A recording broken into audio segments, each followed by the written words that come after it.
I'd like to begin by discussing some of the things that have to happen before you can get into doing one of these restorations, particularly on a building that's 200 years old.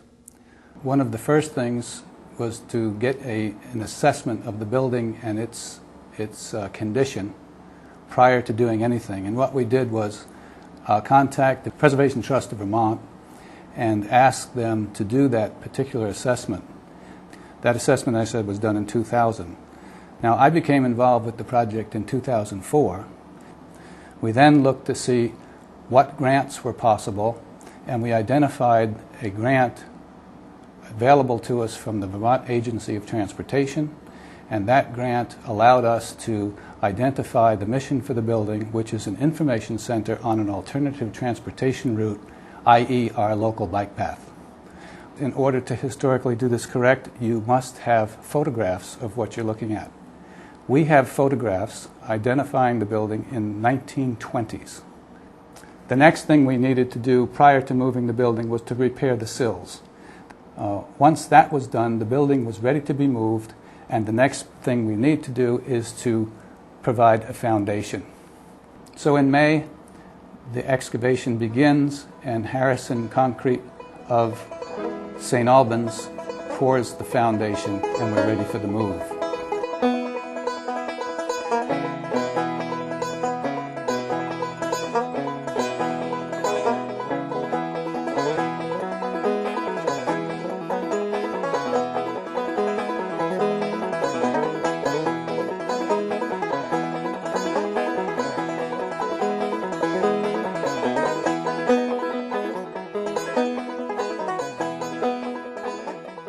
Prior to moving, we must do some work on the building itself.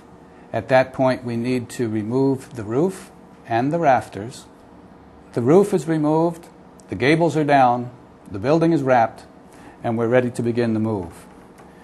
It's not just as simple as putting a building onto a trailer and pulling it down the road. This building is 24 by 28. It takes up most of the right-of-way as we do go down the road, and a special cradle and trailer have to be built by this contractor to be hitched to his tractor in order to make that happen. Once this is done, we begin the move at 5:30 in the morning, traveling 4 miles to Airport Park. Upon arriving, the building is sitting next to its foundation, ready to be skated over. This took approximately until 11:30 in the morning. Now steel is applied to the foundation, the building is put onto rollers and is skated over to becoming in place. Once it's in place, the jacks are removed and it's lowered down onto its permanent foundation. The first thing we need to do here is to restore the roof that we took off. And in doing so, we find that some of the rafter work is a little punky.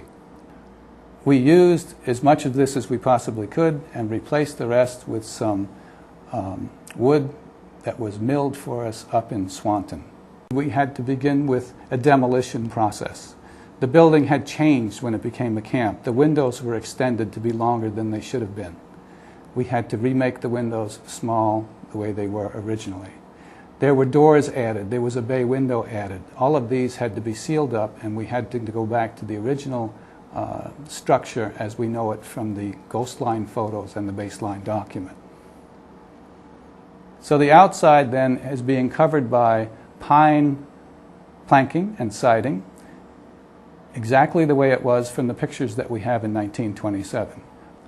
In the interior, the first thing we need to do is the rough carpentry. The plaster system that's being used in the building first requires wood lath to be applied all over on the ceiling and the walls. The second thing we need to do is to apply the 3-coat plaster system the way it had been done in 1850s. So we applied the first coat of plaster. That's called the base or the brown coat. That's 3/8 of an inch thick, and it's made up of gypsum, water, and sand. The second coat then is the scratch coat. Once dried, the third coat is applied, which is a 1/8 inch plaster of Paris type coating, which makes it smooth, just like the plaster that you'll see today. And once we have the plaster cured and dried to the point where we can begin wainscoting, a poplar wood is used and milled specially just for this occasion. building the teacher's platform, we selected the same type of fir boards, and we built them to match. The entire building is coated on the inside with an oil-based paint to protect the plaster and the wood. And after that, we are identifying the colors of moss green and snowflake white, which were the colors obtained from the boards. The outside is a cream color and an Adams gold.